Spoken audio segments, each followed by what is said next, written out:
People were exposed to asbestos in Tacoma and Pierce County, Washington in a variety of ways. First and foremost, on the Tacoma waterfront, there was a port industrial area and there was paper manufacturing that occurred in the port industrial area. There was a ship decommissioning that was taking place in the port industrial area at various locations, including a place called Zidell Dismantling, which was in the port industrial yard. There were other shipbuilding operations in the port industrial yards that used asbestos both on ship and on land. In addition, Tacoma had other industries such as foundries, steel mills, and other locations that utilized asbestos materials where people were exposed to asbestos.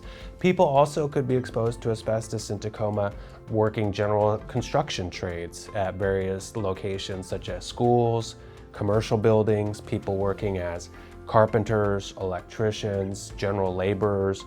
Asbestos materials were used in those locations throughout Tacoma and Pierce County. There was a case that we filed where a person worked at Zidell Dismantling that took apart insulation materials that came off of Navy ships. Zidell Dismantling would purchase decommissioned Navy ships, bring them to Tacoma, tie them up to the dock, and then take them apart and scrap them, either for their metal, for their components.